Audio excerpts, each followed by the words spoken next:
A todos, les agradecemos de nuevo su asistencia y bienvenidos a nuestra capacitación Evapora tus dudas con la calidad del agua en esterilización. Mi nombre es Julián Jaramillo, ejecutivo comercial de EMCO S.A. y el día de hoy los acompañaré como moderador. Para todos es claro que el éxito de un proceso es la suma de la efectividad de las partes que lo componen. Por esta razón, garantizar la efectividad de la esterilización dependerá del desempeño de sus actores, entre los cuales se encuentran capital humano, infraestructura física de suministros, capacidad tecnológica, conocimiento y ejecución adecuada del proceso, sin dejar a un lado su trazabilidad. También el comportamiento de las normas vigentes y la capacitación actualizada y permanente son, entre otros, elementos que afectan un buen resultado. Como parte fundamental de este proceso, el agua cobra un papel protagónico. Y es a este elemento, el agua, a quien hoy dedicaremos un espacio para confirmar su vital participación en lo que todos buscamos, un proceso efectivo.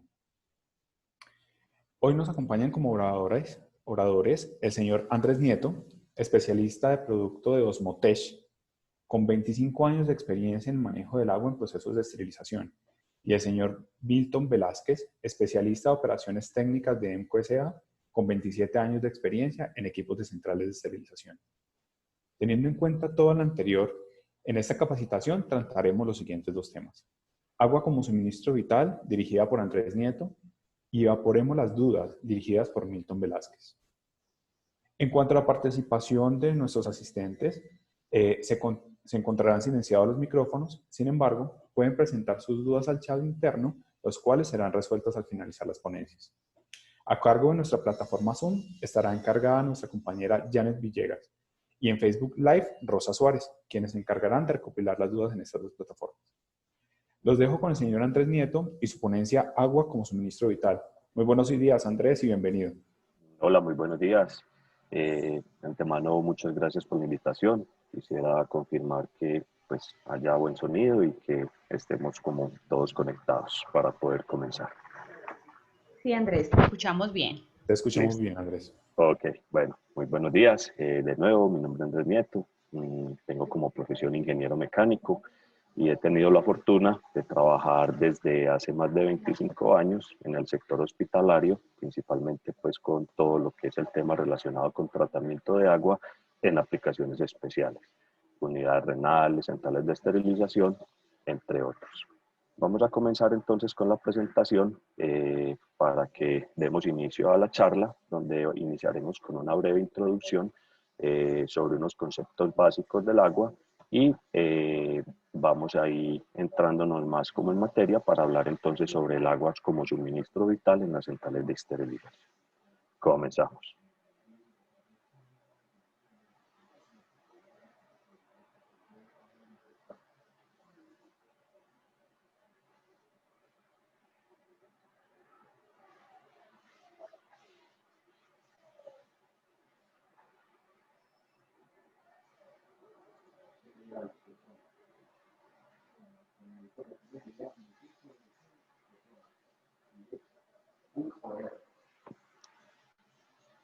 Bueno,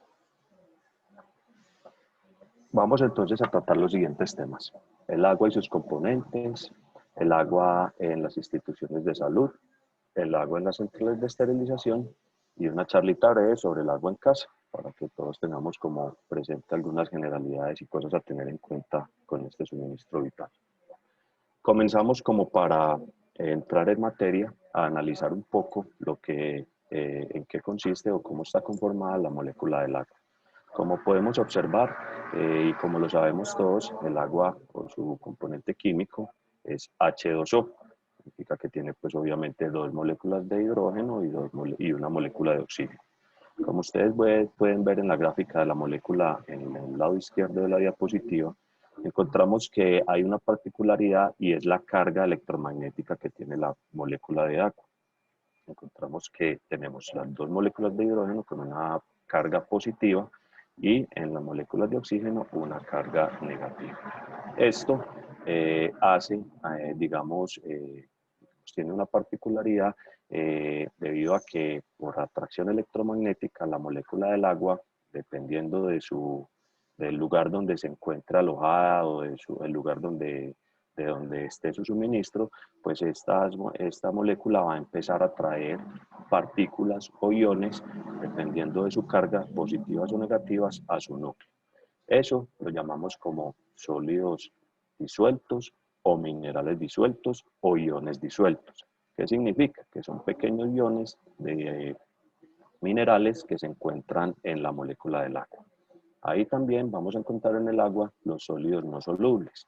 Principalmente son piedritas, basuritas o sedimentación que están en el agua, están en suspensión, pero no están disueltos con la molécula.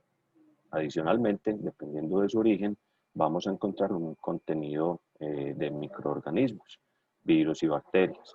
Por eso el agua debe de tener un control microbiológico, que es en el agua que suministra pues, el agua potable, que en este caso es el cloro. Y también últimamente pues, se ha venido estudiando mucho los compuestos orgánicos o los TOC. Los TOC son compuestos que se encuentran en el agua y que, digamos, son de vital importancia en su control, porque se ha encontrado que estos compuestos orgánicos en contacto con el cloro han ido formando unos subproductos, como por ejemplo los trialometanos, que son altamente cancerígenos. Entonces, parte de estos compuestos orgánicos, digamos, ha tenido que ir controlando a medida de que se están encontrando diferentes subproductos en el agua, y es importante pues tenerlos en cuenta para poder tener pues como un agua, digamos, en las condiciones óptimas de consumo o de uso. Encontramos diferentes tipos de filtración en el agua. Dependiendo de lo que queramos obtener en el agua, vamos a encontrar filtración por elementos o filtración por lechos. La filtración por elementos, digamos, son filtros que vienen en diferentes micrajes y diferentes composiciones para diferentes aplicaciones. Entonces, si lo que nosotros necesitamos retener es sedimentación, pues vamos a encontrar que tenemos, digamos, diferentes tamaños de poro en los filtros de polipropileno. En este caso, ellos van en unos vasos especiales donde internamente está el cartucho, y dependiendo del micraje, va haciendo diferentes etapas de filtración en el proceso. Estos sistemas de filtración por cartuchos tienen un vencimiento, una vida útil. Esa vida útil de esos elementos depende de la cantidad y de la calidad de agua que filtran. Adicionalmente, dependiendo de lo que tengamos o la aplicación que tenga el agua, pues se ponen diferentes etapas de filtración, el micraje y también para declorar el agua. En este caso se utilizaría el carbón activado. En la filtración por lechos ya es cuando tenemos que, digamos, filtrar altas cantidades de agua. Generalmente se utilizan filtración por lechos multimedia, que son principalmente los encargados de retener los sólidos no disueltos, lo que hablábamos ahorita, pequeñas partículas en el agua, de sedimentación, piedritas, basuritas, en general, ¿cierto?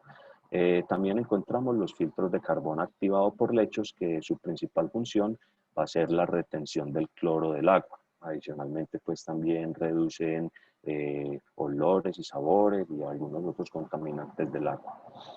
Como filtración por lechos también vamos a encontrar el que vemos acá, pues este blanquito, que es un filtro suavizador. Generalmente lo que hacen los filtros suavizadores es que tienen un lecho de resina catiónica que tiene una carga negativa, y por esa atracción electromagnética que tiene su activación negativa, pues va a atraer esos minerales positivos que tiene el agua, como una especie de imán. Esos minerales positivos que tiene el agua generalmente están, digamos, en conjunto con los calcios y los magnesios. Entonces, a los calcios y los magnesios, que son los minerales positivos del agua, digamos, los llamamos como dureza total. Esa dureza, o esos calcios y magnesios, digamos, son los que más hay que controlar en un pretratamiento para diferentes usos, ya que ese calcio y ese magnesio, en contacto con diferentes jabones o químicos en el agua, pueden reaccionar, y también son los encargados de dejar algunas impurezas y manchas dentro de los procesos de esterilización. Para que hablemos un poquito más sobre el tema de los suavizadores, pues como les hablaba, tenemos un En estos que son en gabinete, vamos a encontrar un filtro o tanque principal donde va a estar almacenado el lecho filtrante, en este caso la resina catiónica, ¿cierto? La resina catiónica tiene la propiedad de que se puede regenerar cada vez que, digamos, tenga sus granos de resina ya saturados. Esta regeneración se hace a través de sal. Los diferentes tipos de ablandadores que encontramos los que son en gabinete, que tienen el tanque con el lecho mixto y internamente también tienen el tanque de salmuera. El que encontramos en la parte central, digamos, es un filtro más grande, un tanque más grande, donde vamos a encontrar el tanque de salmuera de forma externa. ¿Qué es lo que hace el filtro? A medida de que el agua pasa a través de su lecho, el lecho de resina catiónica, como lo comenté anteriormente, la resina empieza a retener, a atraer los minerales disueltos de carga positiva, en este caso los calcios y los magnesios, y ellos se van, digamos, pegando a la molécula, al grano de la resina, ¿cierto? Y va pasando un agua que llamamos nosotros agua blanda o ablandada. El agua ablandada, como digamos su nombre lo dice, le ha quitado la dureza al agua o le ha retenido los minerales de calcio y de magnesio. Ya cuando esta resina está saturada, el filtro de forma automática con su válvula realiza una regeneración, un intercambio iónico. En su proceso, pues digamos en las etapas del proceso de retrolavado, hace unos enjuagues y hace otros procedimientos y también hace una succión de la salmuera. En el tanque de salmuera vamos a encontrar, digamos, una sal que hay que estar suministrando, es un consumible que tiene el equipo. Esta sal se va diluyendo en agua que tiene también el tanque de salmuera, y esa agua saturada con sal es la que se va al interior de la resina, donde está la resina, y ahí es donde produce un intercambio iónico para regenerar la resina. Entonces cambia, digamos, los iones de calcio y magnesio, los cambia por iones de sodio, y ya esos iones de sodio se van en un lavado final.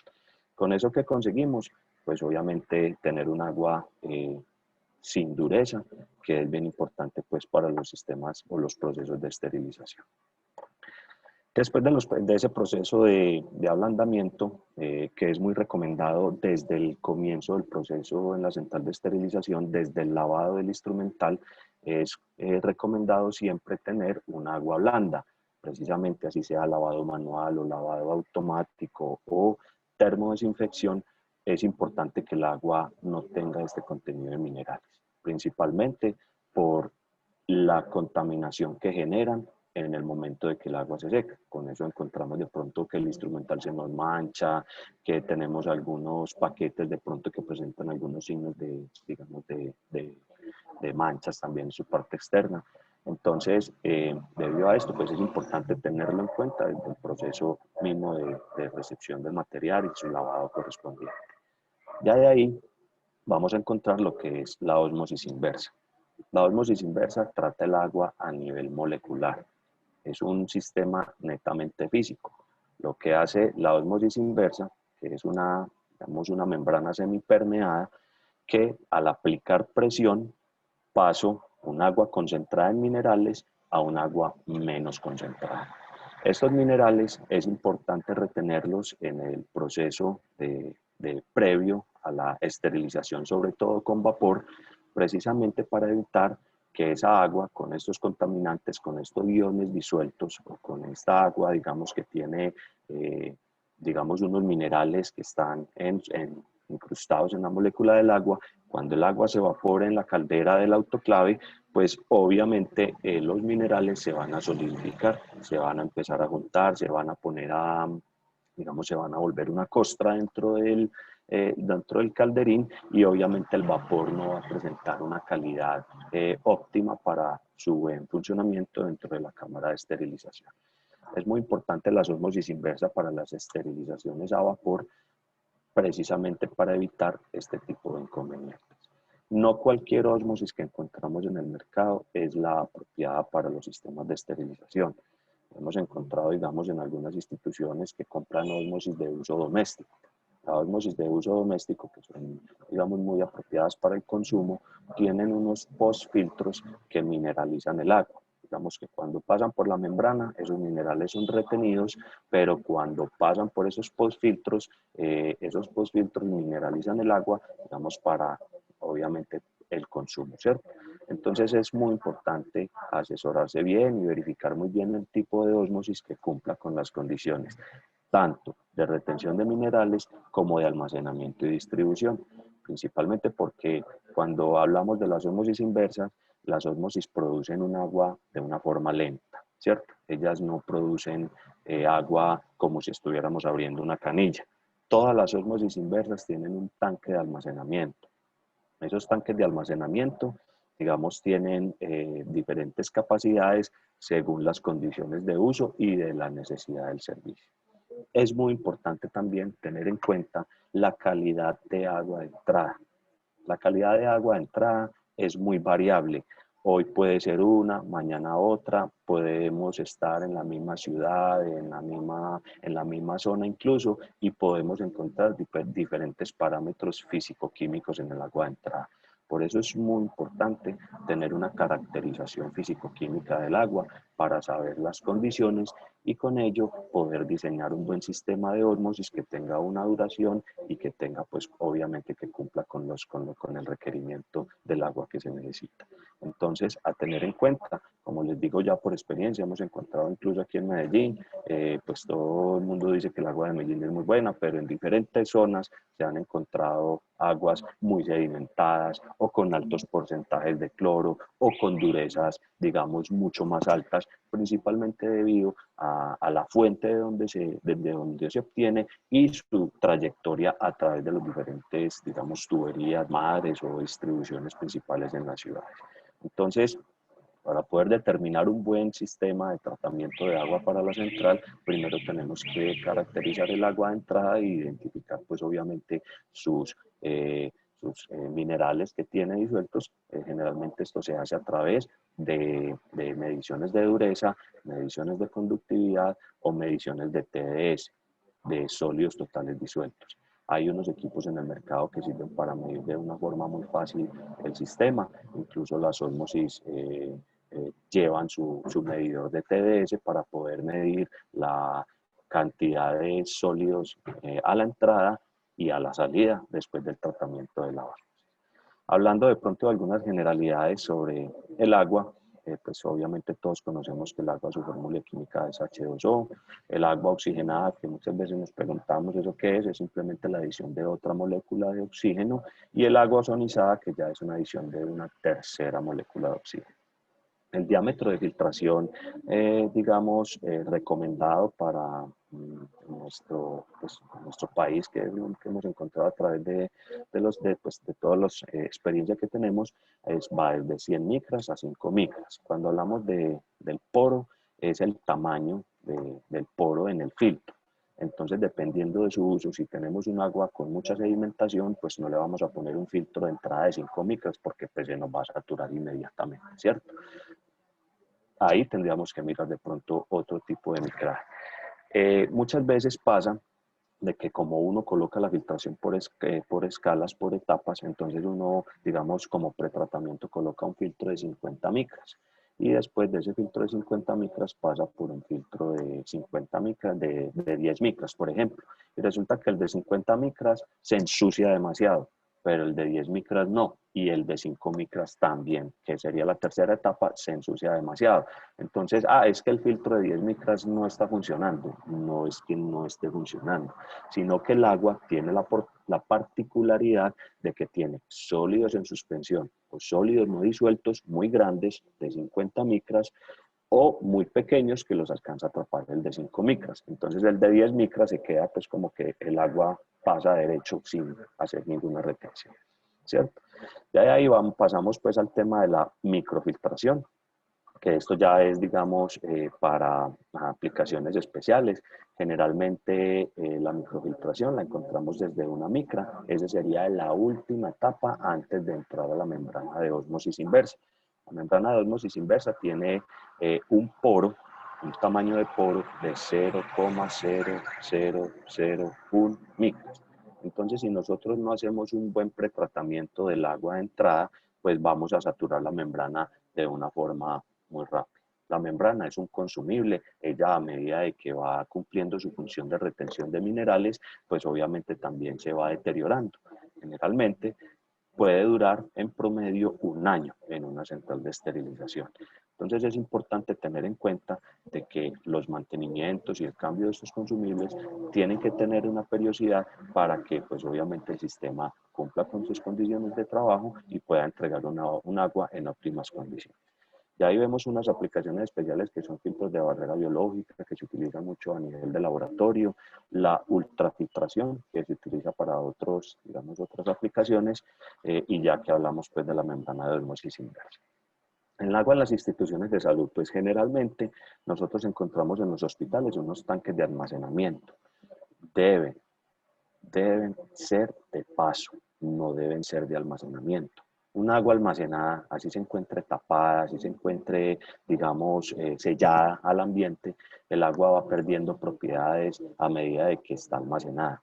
Un agua que de pronto está almacenada en un tanque por más de 6 días, ya no va a tener cloro, el cloro se va a evaporar. Al no tener cloro, ya no hay un control microbiológico y esos microorganismos que están en el aire, en el ambiente, incluso microorganismos que son fuertes al cloro, pero que no pueden crear sus colonias por la presencia del cloro, pues van a empezar a tener ahí, pues digamos, un medio de cultivo importante y un crecimiento exponencial de estos microorganismos.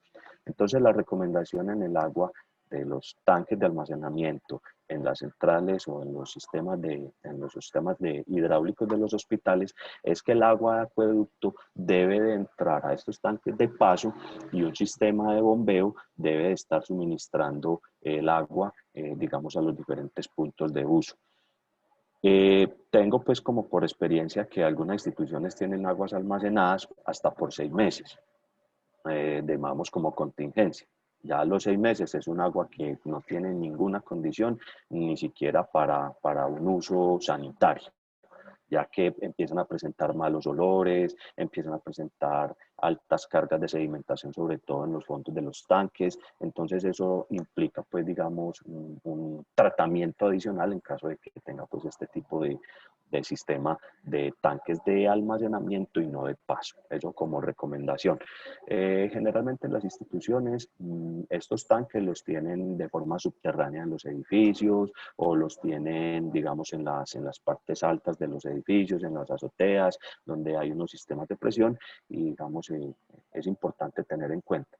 Muy bueno sería si de pronto se pudiera al menos hacer una filtración de sedimentos al agua principal para evitar esos inconvenientes, ya que, como les decía, pues muchas veces el agua de estos sólidos no disueltos, pues generalmente no los vemos en un vaso de agua, pero están presentes. Y hemos encontrado, pues, a medida del uso del agua, pues alta sedimentación, que pues uno se pregunta qué clase de agua me estoy tomando. Pues, realmente, pues uno ahí se queda como muy inquieto con el tema, principalmente porque el agua uno la ve muy translúcida, muy limpia, muy cristalina, pero realmente dentro de ese contenido pues vamos a encontrar unos minerales y obviamente pues una sedimentación. El agua en las centrales de esterilización, para entrar un poquito en materia. Generalmente lo primero que se debe hacer es una filtración de sedimentos o sólidos no disueltos y una decloración del agua. El cloro también es digamos, ataca algunos elementos, sobre todo metales, y puede producir algunos signos de oxidación. Además, porque si tenemos el ablandamiento como segunda etapa, ese ablandamiento, la resina catiónica es débil al cloro. Entonces, si tenemos un filtro suavizador que no tenga un filtro de carbón activado y de retención de sedimentos como pretratamiento, es un filtro suavizador que no va a tener una vida útil larga, sino muy corta. Así regenere, así haga sus funciones de retrolavado, así cumpla, digamos, con sus programaciones semanales de retrolavado, la resina, al estar en contacto con el cloro, ella se va a empezar a deteriorar, se va a empezar a craquelar, a partir. La resina es como una especie de balincito chiquito que tiene una carga activada, como les comentaba, de una carga negativa, entonces digamos, esa pequeña resinita al estar en contacto con el cloro va a empezar a perder propiedades, se va a empezar a bajar, se va a empezar a partir hasta un punto en que no va a hacer absolutamente nada. Después del ablandamiento, que es un agua con unas condiciones muy buenas, sirve para lavar el instrumental, ya sea de forma manual o sea de forma automática. Incluso es la que se recomienda en las lavadoras ultrasónicas para evitar, digamos, esas manchas blancas que le va dando a la tina de ultrasonido. Muchas veces las vemos que se pone ahí como blanca en las paredes. Eso es por presencia de estos iones de calcio y magnesio. Entonces es recomendado también para las tinas de ultrasonido, ¿cierto? Eh, digamos que esta agua también es apropiada para cuando tengamos equipos de termodesinfección en uno de sus ciclos, sobre todo cuando se va a dosificar los jabones, depende pues obviamente de las marcas de las termodesinfectoras, es con la que se diluyen, y también tiene otro ciclo que es ya con osmosis inversa, que genera pues con agua de osmosis inversa o agua desmineralizada, que es la que se utiliza también en uno de los ciclos de la termodesinfección, sobre todo para el enjuague. También de esta agua ablandada se puede sacar una derivación para alimentar los generadores de vacío en las autoclaves de vapor. El agua ablandada también beneficia mucho la bomba de vacío o el Venturi o como tengamos el sistema de vacío del autoclave, ya que cuando la bomba de vacío empieza a sacar el vapor que está en la cámara de esterilización, hay una condensación y cuando tenemos una agua dura, esa condensación también produce estas partículas sólidas que finalmente van deteriorando el equipo. Del ablandamiento también se puede sacar una derivación para las osmosis inversas, que serían la última etapa de filtración del agua para un autoclave. Finalmente, la osmosis, como les comentaba ahorita, lo que hace es filtrar el agua a nivel molecular y quitarle los sólidos que tiene disueltos el agua. Generalmente vamos a encontrar sólidos negativos y positivos. Los negativos generalmente son hierros, manganesos, entre otros, y pues los positivos los que podemos estar hablando de calcio y magnesio que de pronto no hayan quedado retenidos en el suavizador, o si no se tiene suavizador, pues obviamente van a quedar incrustados en la osmosis inversa. La osmosis inversa produce tiene una producción a partir de 150 litros por día. Depende mucho de la capacidad de la ósmosis, de la autoclave, perdón. Si es una autoclave pequeña, pues se encuentran en el mercado sistemas de ósmosis de 50 galones por día, y a medida de que la cámara o la necesidad de flujo de agua crezca, pues las ósmosis también van creciendo. Encontramos, digamos, algunos tipos de agua permeada, el agua tipo 1, que es un agua según una norma STM, es un agua de grado farmacéutico, que lo que buscamos es que tenga una conductividad menores a 0.5 microsiemens y con unos TOC menores a 30 ppb. Ya tenemos el agua tipo 2, que es generalmente la que nos entrega una osmosis inversa, que son aguas hasta 1.3 microsiemens por centímetro, y digamos ahí vamos a encontrar pues como una calidad de agua muy buena para utilizar en las centrales de esterilización. Las eliminaciones de sales o iones o sólidos disueltos en promedio en las osmosis están entre el 92 y el 96%. No significa que si yo tengo un agua altamente cargada con minerales, pues voy a tener un agua óptima para mi autoclave. Hemos encontrado zonas donde tenemos unos TDS, les repito, los TDS son sólidos totales disueltos muy altos, alrededor de 300 partes por millón, 400 partes por millón. Cuando esto pasa, pues obviamente por los sistemas de filtración y la osmosis inversa, pues la vida útil del sistema, de esos consumibles, va a ser mucho más reducida y no vamos a alcanzar los valores ideales o los valores requeridos para poder tener un buen proceso de esterilización. Por eso les hablaba de la caracterización del agua de entrada, para que, digamos, podamos tener como al menos un conocimiento previo de lo que vamos a hacer. El suministro de agua permeada que les hablaba ahorita, tenemos el agua se almacena en un tanque. Ese tanque, dependiendo de su composición, sea de almacenamiento o presurizado, es el que se va a encargar de suministrarle el agua al sistema de vapor. La temperatura máxima del agua permeada, pues en general en promedio es de unos 23 grados centígrados. Los requisitos de la preinstalación pues son unos requisitos básicos donde vamos a encontrar, digamos, donde hablamos sobre la conductividad de entrada, que debe de ser de 156 microsiemens para que pueda tener una vida útil normal dentro de su proceso pues, de filtración. Cuando hablamos un poquito, para que, digamos, hablemos un poquito de los parámetros, digamos, en el agua se van a encontrar pues, muchos parámetros. En el agua se puede medir mucho. Se puede medir dureza, se puede medir pH, temperatura, todos los minerales que podamos encontrar, pero hay, por la experiencia, como 3 mediciones o 3 factores o 3 medidas de físico-químicas en el agua que, digamos, nos resumen la composición del agua, que es la dureza total, que se resume en cantidad de iones de calcio y magnesio, los sólidos disueltos, que son la cantidad de minerales que tiene el agua disueltos en su molécula, y la conductividad. La conductividad, que se expresa en microsiemens por centímetro, es la capacidad que tiene la molécula del agua en transmitir la energía. La energía entre las moléculas del agua se transmite por la cantidad de minerales disueltos que tiene. Entonces, si el agua es muy conductiva, es porque tiene muchos minerales. Si el agua no es muy conductiva, es porque es reducida en minerales. Entonces, la conductividad tiene que ser expresada entre menos minerales es mucho más pura o es mucho más, digamos, mucho más reducida en minerales, y es lo que nos da un factor, digamos, óptimo para nosotros poder utilizar en las centrales de esterilización. Como vemos aquí un sistema, esto es un esquema de un sistema de ósmosis inversa. Tenemos un primer filtro que es un pretratamiento. De este primer filtro pasan a estos 3 filtros que encontramos en la parte de abajo, que generalmente también tienen otro filtro de carbón activado, para que pues si hay alguna traza de cloro o alguna impureza, ya sea por pesticidas o algo más que pueda tener el agua, pues quede atrapado acá. El filtro de una micra, que es el que encontramos antes, la membrana de ósmosis, y generalmente las ósmosis cuentan con unas bombas de refuerzo. Estas bombas de refuerzo lo que hacen es presurizar, lo llamamos también bombas booster. Lo que hacen es presurizar el agua de entrada. Si yo tengo generalmente entre 40 y 60 psi de presión estática de agua, pues estas bombitas booster van a coger esa presión y las van a aumentar.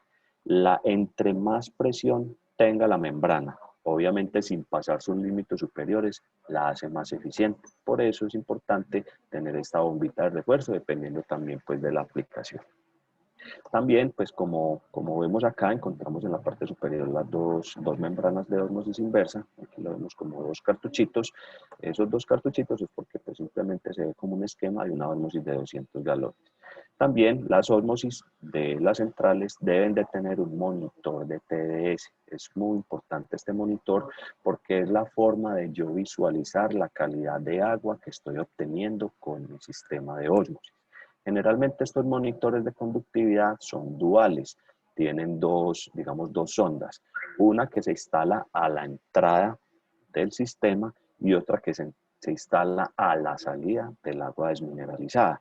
Con eso puedo yo comparar y determinar si realmente la ósmosis me está haciendo el procedimiento de retener esos minerales. Estos medidores de TDS se dan una medida en partes por millón, y pues hemos encontrado, sobre todo aquí en Medellín, que tenemos durezas de entrada, TDS de entrada en promedio de 60 partes por millón. Las ósmosis nos logran reducir hasta 0 partes por millón, que sería un agua pues con condiciones ideales de uso. Esto es más o menos cómo funciona una membrana de ósmosis inversa. La membrana, digamos, va obviamente metida en un vaso. Lo que vemos nosotros en las ósmosis por fuera, pues es un vaso, internamente está la membrana. Como lo hablábamos, es una membrana, la membrana es una membrana semipermeada construida en un material que se llama TFC. Es una tela especial enrollada a presión que obviamente pues, reduce mucho el tamaño de su poro para que obligue, por la presión que se le ejerce al agua de entrada, a que la molécula pase por ese porito. En ese momento, como vemos aquí el sentido de flujo, pues vemos un agua de alimentación.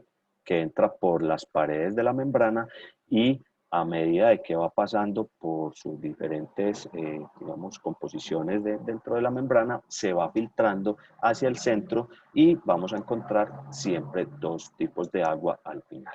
El agua producida o agua permeada o agua desmineralizada, que es la que se usa para el proceso de esterilización y generación de vapor. Y el agua de rechazo, que es el enjuague de la membrana. Este enjuague se da precisamente porque pues si no hacemos, digamos, una separación de esos minerales y esos minerales se quedan almacenados en la membrana, la vida útil va a ser muy pequeña. Entonces, digamos, en un escenario normal, por cada litro de agua producida, se rechazan 2 litros de agua.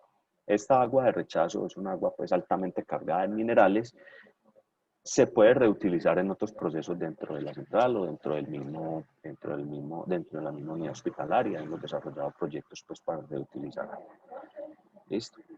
Aquí encontramos los tanques de almacenamiento. El agua permeada o agua desmineralizada se va a ir a almacenar en cualquiera de estos dos tipos de tanques. Estos tanques, dependiendo de la aplicación, nosotros recomendamos que sea un tanque precargado si es para un autoclave.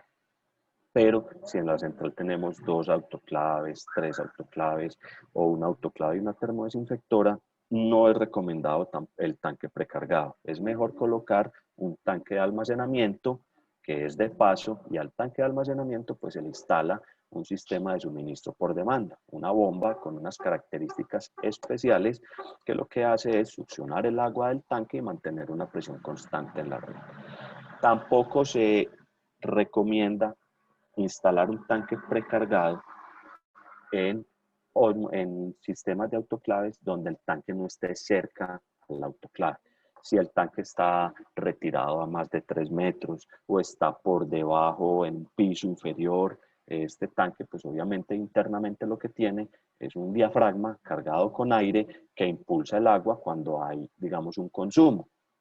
Tenemos estas condiciones de distancia y digamos, de altura, pues tampoco sería recomendado y en este caso utilizar mejor el tanque presurizado. Hemos instalado sistemas de ósmosis, por ejemplo, en sótanos donde la central es en un 5º piso.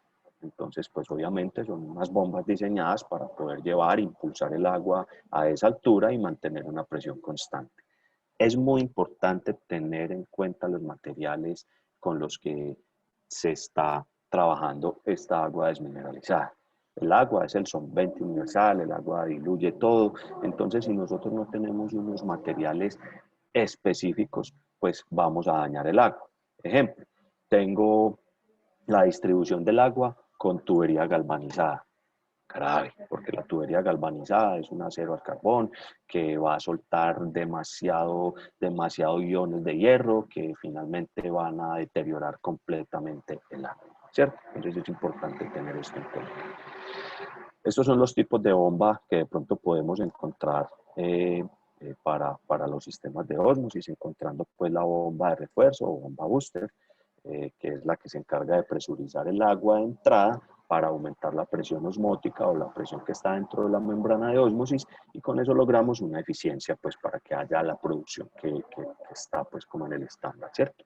También encontramos estas bombitas de permeado que son unas bombitas especiales para el ahorro de agua.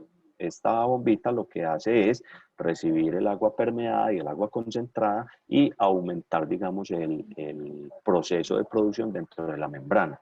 Tiene una implicación y es que la bombita de permeado solamente funciona cuando tiene tanque presurizado. Cuando es tanque de almacenamiento no cumple ninguna función porque ella trabaja con las presiones de entrada y las presiones de salida para poder efectuar su proceso de ahorro de agua. Ya finalmente encontramos la bomba de suministro por demanda. Es una bombita cuando tenemos tanques de almacenamiento, pues obviamente que se conectan al tanque y esta se encarga de succionar el agua y mantener una presión constante en la red que suministra pues las autoclaves o los equipos que tengamos conectados. Esta bombita pues generalmente tienen unos switches de presión que cuando hay suministro de agua encienden y cuando no hay suministro de agua o cuando no se requiere agua pues ellas se apagan automáticamente y mantienen una presión constante en la red. Hay otras modalidades. Y ahorita pues de pronto miramos algunas dudas que se puedan tener frente al proceso, ¿cierto? Ya pues como para finalizar, algunas generalidades del agua en casa. Resulta que nosotros en casa pues tenemos la costumbre de tomar agua de la canilla, tenemos la costumbre también de tener pues el garrafón, que cual tampoco es garantía de que vamos a tener un agua con óptimas condiciones. Recomendamos tener una filtración básica, al menos de sedimentos y de carbón en punto de uso. Eso significa pues ahí en el pozuelo donde generalmente sacamos el agua. Con eso vamos a lograr, primero, pues no estar tomando cloro. El cloro, digamos, es como lo comentaba, es un germicida, es una sustancia química que se le disuelve al agua para hacer un control microbiológico y evitar que estos bichitos que tenemos aquí en la parte izquierda del monitor, pues obviamente puedan causar alguna enfermedad en nuestro cuerpo cuando consumamos el agua. Se ha encontrado que algunos de estos bichitos o microorganismos son resistentes al cloro. Entonces, hay unos métodos de desinfección como la luz ultravioleta, que son elementos especiales para agua, que sí garantizan hasta un 99.9% de efectividad en el control de estos microorganismos, ya que la luz ultravioleta inactiva su ADN e impiden de que ellos puedan generar colonias dentro del agua, en este caso que vamos a consumir. También pues están algunos sistemas que son ultrafiltración u ósmosis inversa, pero específicas para casa. Como les decía, vamos a encontrar diferentes tipos en el mercado, diferentes marcas, chinas, americanas, de todas, pero la recomendación es de que no es lo mismo un agua de ósmosis inversa para consumo humano a un agua de ósmosis inversa para utilizar en una central de esterilización. El agua desmineralizada tiene muchos usos. Tiene usos para generación de vapor, tiene usos en las unidades renales para el tratamiento de diálisis y tiene también a nivel hospitalario uso en los laboratorios. En los laboratorios utilizan esas aguas sin minerales para hacer diluciones en equipos de química sanguínea, entre otras aplicaciones. Entonces, eso es en general la charlita. Ya los dejo con el compañero Milton con su exposición y voy a estar muy pendiente por si se requiere algún otro tipo de inquietud o que se pueda solucionar alguna, digamos, dificultad que puedan tener en el proceso. Muchísimas gracias. Muchas gracias, Andrés. Muy importante tu tema. A continuación, le recordamos a todos nuestros participantes que las dudas serán resueltas al finalizar ambas ponencias. Los dejo entonces damos paso a nuestro compañero Milton. Con su ponencia evaporemos las dudas. Bienvenido, Milton.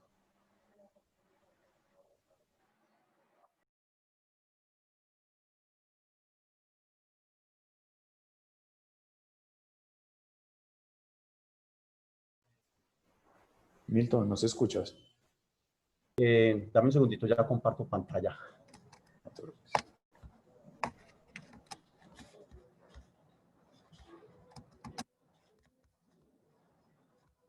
¿Me están viendo la pantallita en este momento? Sí, Milton, se ve tu presentación. Dale, perfecto.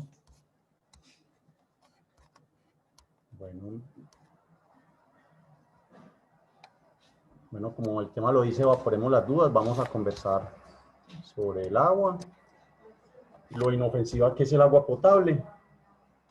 En este momento vemos cómo en los instrumentales en el área clínica salen de cirugía, inmediatamente los desocupan o ya no los tienen en uso.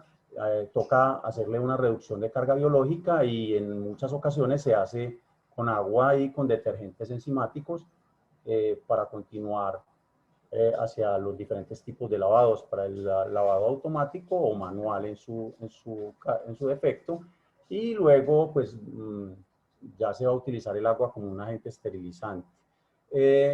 Uno piensa que el agua que nosotros consumimos, el agua potable, como lo mencionaba Andrés, es muy inofensiva y realmente nosotros absorbemos como todos los químicos que están en el agua y no tenemos ningún problema de salud, pues porque el agua nos garantizan que tenga una cantidad de químicos, pero para los equipos puede haber grandes afectaciones por los químicos que estén ahí y no van a ser de ningún provecho.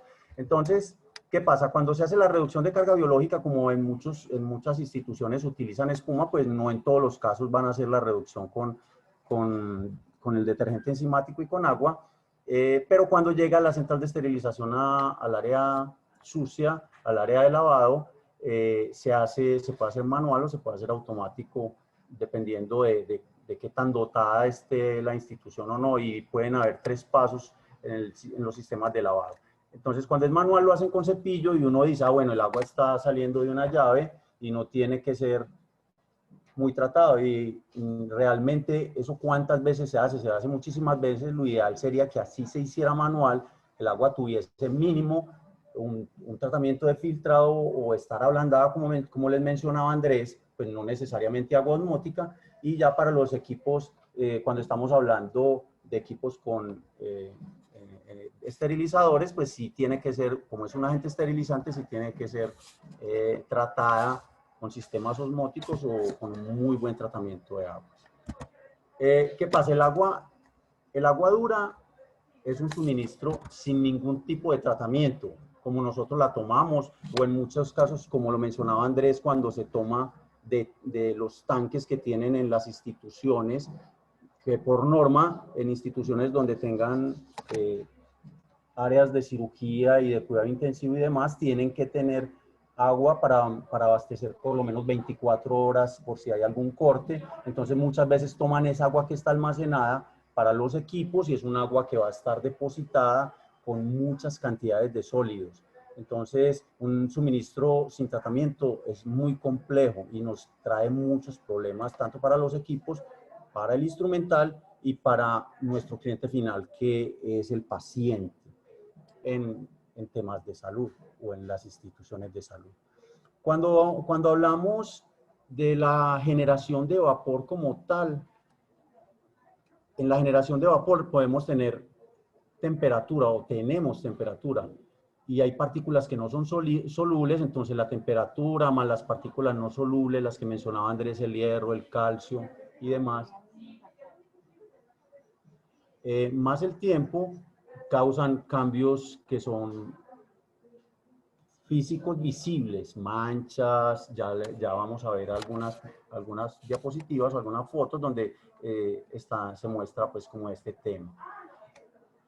La calidad del agente esterilizante, cuando hablamos yo puedo tener generación de vapor externa o interna. Cuando la tengo interna, que es el calderín del mismo equipo, pues generalmente todas estas tuberías son apropiadas para el transporte y todo está en acero inoxidable con muy buenas características, y si es con agua tratada ideal, porque no va a tener partículas sólidas y va a llegar en muy buenas condiciones, no va a haber daño en nuestro instrumental ni en lo que vamos a esterilizar. Cuando hablamos de la gente del transporte, pues, y lo tenemos con generadores de vapor externos, estos generadores, estas calderas, las grandes calderas que las tienen las instituciones, no todas las calderas son aptas para generar este vapor limpio. Este vapor limpio requiere de sistemas osmóticos o de una muy buena filtración, porque es el insumo con el que vamos a esterilizar. Y hay que tener presente que también ese transporte de las tuberías que van, o sea, esa caldera lo ideal es que sea en acero inoxidable, no en acero carbón como son muchas, y el transporte que es por tuberías, también esas tuberías deberían ser en acero inoxidable y tener un muy buen trampeo para retirar la humedad de ese vapor y que cumpla con su cometido. Cuando nosotros, miremos las fotos que yo les estaba mencionando, mire el instrumental cómo se va deteriorando, aquí se ve macroscópica y microscópicamente, mire una pinza en su articulación cómo se va deteriorando con el tiempo. Esto es, pues obviamente, falta de tratamiento del agua. Estas incrustaciones sirven de hogar y alojamiento para las bacterias. Durante la esterilización, si el agua no está en muy buenas condiciones, se van formando depósitos. Esto se llama biofilm. El biofilm son comunidades de microorganismos que crecen embebidos en una matriz de exopolisacáridos y se van adhiriendo a esas superficies en tejidos que son inertes y vivos también. Lo conocemos como sarro, por ejemplo, en nuestros dientes, y son muy difíciles de retirar y se van permaneciendo. Entonces, eso es microscópico, muchas veces ni siquiera lo estamos viendo y ahí se van alojando bacterias que se vuelven un problema a futuro. Esto no se ve y esto requiere de mucha observación de una de las fases que se hace en el ingreso a la central de esterilización, y es la inspección de los instrumentales y de nuestras herramientas como tal, que se van deteriorando. Continuamos con la precipitación pues, de esas sustancias. Miren, por ejemplo, aquí se ve incrustaciones oscuras, precipitaciones de hierro, manganeso o cromo, son todas estas sustancias oscuras y que son muy claras en el material. Aquí lo observamos en nuestros materiales y en los filtros como tal también se observa. Las incrustaciones blancas son precipitaciones de calcio, magnesio, y vemos en la ilustración como aquí hay un calderín donde la resistencia tiene incrustaciones de estas partículas, y la resistencia cumple doble finalidad cuando en un calderín. La primera es que el agua, cumple doble finalidad en el calderín con la resistencia. O sea, la resistencia le va a transferir la temperatura al agua para generar el vapor. Lo va a poner a hervir y genera el vapor, pero también el agua es un refrigerante. Entonces, pensemos que si la resistencia se va incrustando en el calderín, se va incrustando con todas estas partículas sólidas, se va a empezar a calentar ella misma en esa cápsula y no va a transferir la temperatura del agua, o sea que pierde eficiencia, uno. Y dos, cuando se va calentando demasiado y está muy incrustada, esa misma temperatura hace que cause un rompimiento en la resistencia y pierda todas sus capacidades y se dañe por completo la resistencia, y hay que cambiar las resistencias. Y eso depende, la periodicidad de cambio de las resistencias depende directamente de la calidad del agua. Aquí al lado izquierdo vemos la escala, una escala de dureza de carbonato de calcio, donde un agua de 0 a 75 es un agua suave, un agua de 75 a 150 es poco dura, 150 a 300 es un agua dura, y 300 hacia arriba es muy dura. Aquí vemos otras manifestaciones en el instrumental, los residuos que va mostrando con el tiempo el agua. Aquí observamos calderines, esto es de la vida real, esto es lo que nosotros tomamos estas fotos de muchos equipos que no tienen tratamiento, y miren el costo, miren las paredes superiores inclusive del calderín cómo se van deteriorando y van teniendo incrustaciones y ese sarro, esas colonias. Entonces esta agua no es de muy buena calidad para esterilizar y va en detrimento del equipo, del instrumental y demás. Sí, porque algunas personas me pueden decir, bueno, es que las resistencias también se rompen si no hay agua en el calderín. Sí, pero ¿cuál es la diferencia? Cuando es por incrustación y por mala calidad del agua, vemos como todo este sarro, todas estas incrustaciones, pero cuando es por falta de agua, la resistencia se vería en acero. Generalmente las resistencias, si son de muy buena calidad, las construyen en acero inoxidable, que no porque sean acero inoxidable no van a tener incrustaciones. Si el agua no es buena, también se incrustan, pero es lo ideal, tenerlas en acero inoxidable, como mencionábamos anteriormente. Este calderín es de acero inoxidable, miren que no se ve para nada el acero. Más adelante vamos a ver cámaras y chaquetas, y mencionamos las chaquetas. Esto es el tema del generador de vapor. Miren una resistencia completamente rota en la diapositiva izquierda, y miren una que están todavía en funcionamiento, sumergidas, pero hay una que está más incrustada que la otra. La del lado izquierdo está más incrustada y la del lado derecho tiene menos incrustación. Aquí vemos una cámara nueva al lado izquierdo, miren cómo brilla, es un acero inoxidable con aleaciones especiales, es un equipo muy costoso, y miren el deterioro en pocos años. Esto es de la vida real, esto no son fotos de internet, son de la vida real, esto es una cámara. Y pensemos aquí, alrededor de esta cámara, en la parte externa, hay una chaqueta que es la que mantiene la temperatura cuando está en la fase de secado del equipo. Esa chaqueta también le pasa lo mismo, se va oxidando, va teniendo corrosión, va teniendo incrustaciones, y causa rupturas hacia la cámara o hacia el exterior, haciendo un daño que es irreversible y muy costoso. Vemos las posibles consecuencias de ese filtrado. En lavadoras termodesinfectoras en la primera ilustración, vemos un calderino generador en la segunda, y aquí vemos la foto que teníamos anteriormente de la cámara. Miren el deterioro en muy poco tiempo, y el instrumental, que hay instrumentales costosísimos, son de mucho valor, hay instrumentales de 35, 40 millones de pesos, desde hasta muchísimo más costosos, que se pueden deteriorar por la calidad del agua.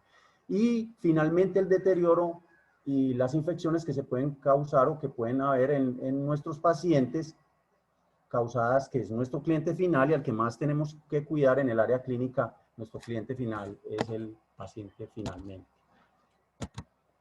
Aquí vemos, pues como ya las conclusiones, lo que es el biofilm, que favorece su crecimiento a partir de estas incrustaciones o depósito en el instrumental quirúrgico ocasionados por el agua sin tratamiento.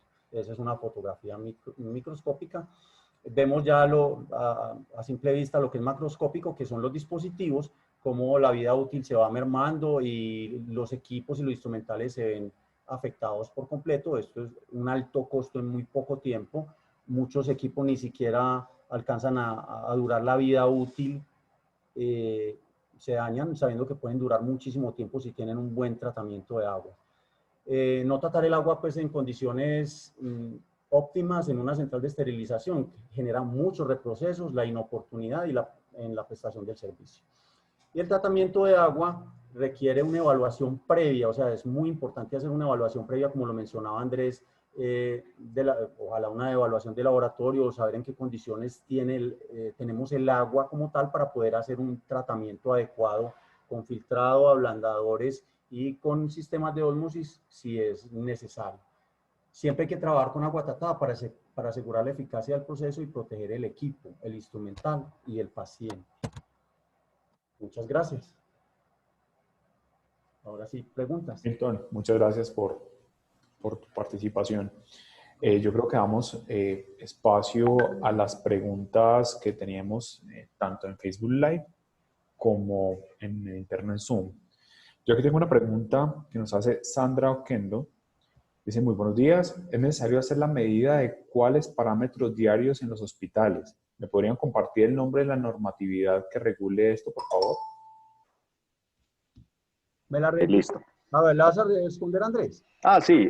Bueno, entonces en Colombia existe el decreto para aguas de consumo, que es el 2115 del 22 de junio de 2007. Este decreto tiene, digamos, una caracterización de digamos, de las pruebas físico-químicas y las pruebas microbiológicas con sus valores máximos permitidos en el agua de alimentación. Generalmente estos valores nosotros los encontramos en las páginas de internet de los proveedores de agua, ¿cierto? Esos valores, ellos por decreto tienen que estar montando esas pruebas físico-químicas generalmente una vez al mes. Si nosotros entramos a EPM, buscamos pruebas físico-químicas del agua de acueducto, ahí vamos a encontrar.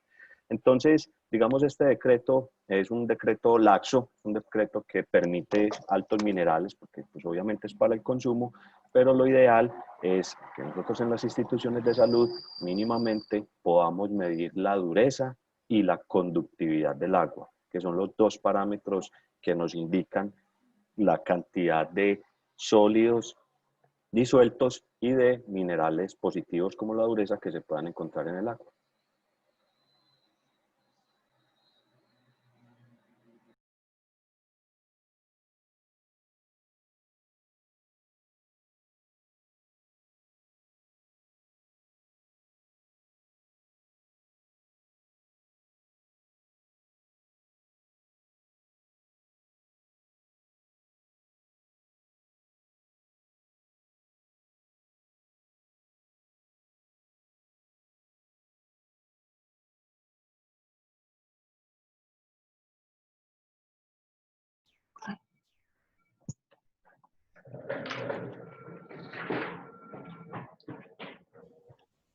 Muchas gracias, Andrés. Me desconecté por un momento. Bueno, creo que ya habías terminado la solución de la consulta, ¿verdad? Sí, así es, claro. Okay. Acá tenemos más preguntas. Discúlpame, las estoy organizando para poder leer. Voy a bajar por algo. Bueno, Daniel Fernando como quieras, menciona, uso es por enganche de rechazo que se mencionó en las membranas. Yo creo que si nos puedes, Daniel, ampliar un poco la información de la pregunta para podértela resolver de una manera más clara. Tenemos Lisette Camacho. Buenas tardes. ¿Cada cuánto debo hacer el cambio de las membranas? Bueno, Lisette, mira, como lo comenté al principio, la duración de las membranas y de los elementos o consumibles del sistema depende de la calidad del agua y de la cantidad de agua que obviamente filtran, ¿cierto? La recomendación, digamos, en un estándar es cambiar las membranas anualmente, que es más o menos lo que pueden durar las membranas en una ósmosis. Duran más, como le digo, dependiendo de que el agua de entrada sea más, con mucho más calidad. Entonces, o puede durar menos también, por la misma condición, pero en promedio es una vez al año. Gracias, Andrés. Aida Márquez, por Zoom, nos pregunta, buenos días, ¿cada cuánto se debe realizar el análisis de calidad de agua para garantizar el adecuado funcionamiento de los equipos de esterilización?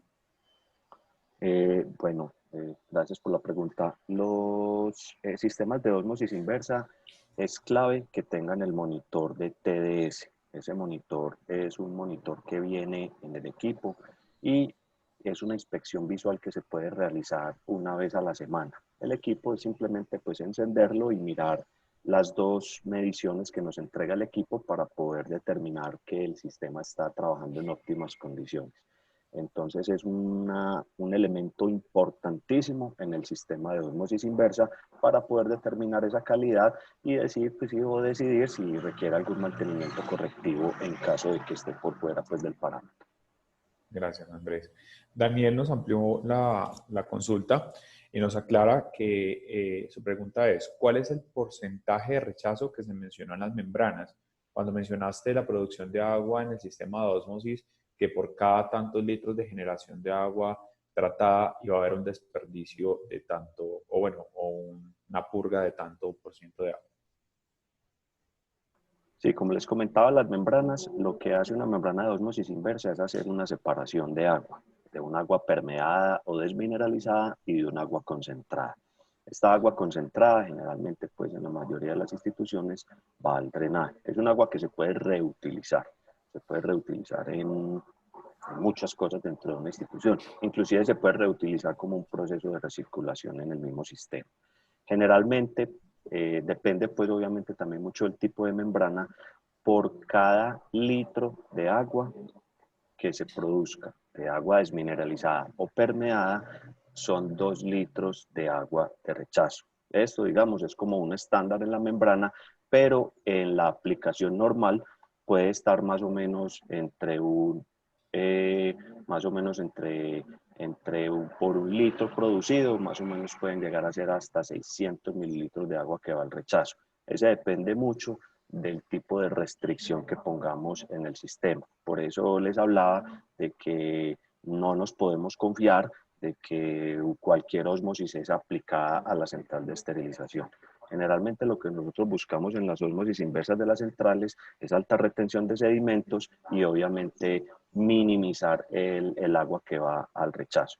Entonces, en los sistemas de ósmosis que comercializamos a través de ENCO, encontramos más o menos que por cada litro de agua estamos, digamos, sacando al drenaje 600 mililitros de agua de rechazo. Muchas gracias, Andrés. No sé si desde Facebook Live tenemos más preguntas. Mientras consultan mis compañeras, hago una claridad respecto a una consulta que nos hizo Yarledis Palacios, que nos pregunta que si le podemos enviar la presentación o la grabación de la capacitación a su correo. Sí, ustedes van a poder encontrar en nuestras redes sociales, en Facebook y en YouTube, la grabación disponible para que la puedan consultar posterior. a la realización de esta. Y también la van a poder encontrar en sus correos, que se los vamos a emitir en breve, una vez terminemos. Por aquí Andrés nos hacen otra consulta. Claudia Fonseca nos pregunta, ¿cómo es el sistema o funcionamiento de la desinfección de agua por UV? Listo. Entonces, vamos a encontrar como un sistema de desinfección, digamos, de los más avanzados que en este momento podemos encontrar, es la desinfección por luz ultravioleta. Es un housing, un vaso, generalmente en acero inoxidable, donde internamente tenemos un tubo transparente de cuarzo. Alrededor de ese tubo transparente de cuarzo está el agua que pasa, digamos, por este housing.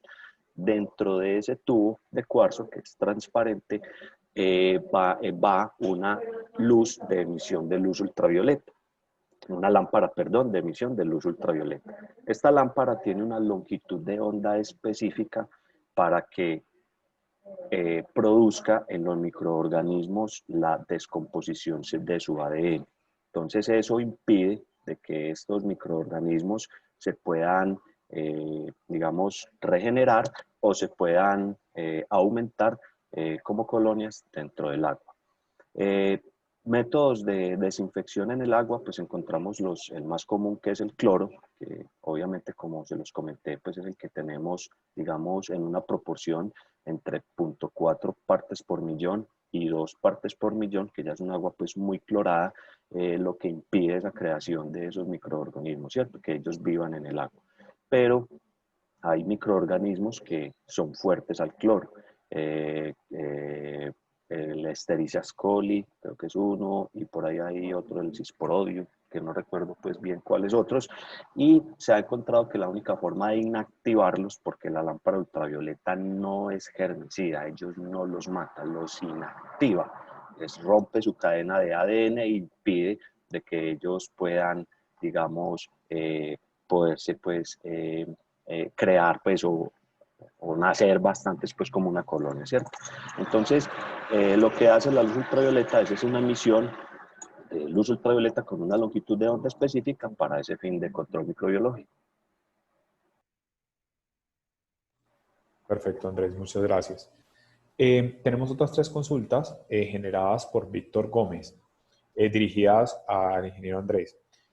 La primera, ¿los cartuchos de la ósmosis van conectados en serie o paralelo? ¿O se pueden de ambas maneras? Sí, se pueden de ambas maneras. Eso depende mucho como de la capacidad de producción del sistema de ósmosis. Nosotros generalmente lo que hacemos es, si tenemos una membrana, pues obviamente pues no tendremos, al instalarle otra membrana, digamos, dependiendo de la calidad y de la cantidad de agua que queremos producir, pues ya determinamos si lo hacemos en serie, en paralelo. Nosotros generalmente, ¿qué hacemos? Las ponemos en serie para que produzcan agua y para que, digamos, la calidad del agua sea mucho mejor. En paralelo, el agua no es de la mejor calidad. Su segunda pregunta, igualmente de Víctor Gómez, nos consulta, ¿cuáles son los materiales recomendados para la instalación de salida del agua tratada y así evitar que se vuelva a contaminar? Listo. Es importante utilizar materiales, como les comentaba, muy adecuados para el sistema, ¿cierto? En la medida de lo posible, tienen que ser mangueras en polipropileno o tubería en acero inoxidable. En este caso también se puede utilizar PVC porque es una aplicación, digamos, para centrales de esterilización. En unidades renales no se puede utilizar PVC, ya que el agua puede diluir sobre todo los pegantes o digamos, los materiales que se utilizaron para la pega de los accesorios y se ha encontrado que son altamente contaminantes. En este caso, para la aplicación de un sistema de ósmosis para autoclaves podríamos manejar tubería en polipropileno, acero inoxidable o PVC.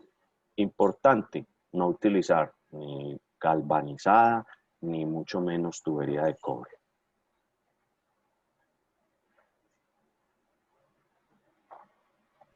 Perfecto, Andrés, muchas gracias. También nos consulta Víctor González, su tercera consulta nos refiere que si el sistema de medida de ppm se debe cambiar o calibrar y con qué frecuencia. Me imagino que ppm debe ser de partes por millón.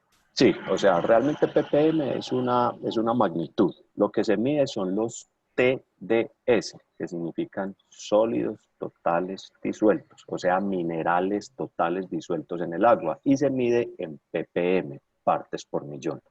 Los conductivímetros tienen, o estos medidores de TDS, lo que tienen es digamos, se deben de calibrar en promedio cada año. Con unas especificaciones se meten pues las sondas en unas sales, unas aguas con unas sales y que tengan un estándar para poder ajustar pues digamos el procedimiento. Entonces se deben de calibrar en promedio cada año. Gracias. Víctor también nos consulta para Milton. ¿No es recomendable marcar el instrumental para evitar la acumulación de colonias? No, muchas gracias por la pregunta. Mira, depende del material, del tipo instrumental, no habría mayores inconvenientes y del marcado. Hay muchos tipos de marcados de instrumental, pero si es un marcado agresivo donde queden fisuras, donde sea invasivo, se pueden crear colonias, claro. Y dependería mucho también de la calidad del agua. Es muy importante ese detalle. Muchas gracias, Milton. Bueno, Víctor, yo creo que te agradecemos mucho por estar tan activo con tus consultas. Espero que te hayan quedado aclaradas tus dudas. En el momento no tengo más inquietudes. No sé si por el interno Facebook Live tengamos más consultas. Me dicen que por Facebook no tenemos más. Entonces, pues nada, no nos queda más sino agradecerles a nuestros ponentes por estos dos temas tan interesantes que nos brindaron el día de hoy y a todos los asistentes por la atención y su activa participación en el proceso. No se olviden seguirnos en nuestras redes sociales, nos encuentran como ENCOSA en Facebook, YouTube e Instagram. Entonces los esperamos en una próxima ocasión. Les agradecemos mucho por su asistencia. Mil gracias a todos. Muchas gracias.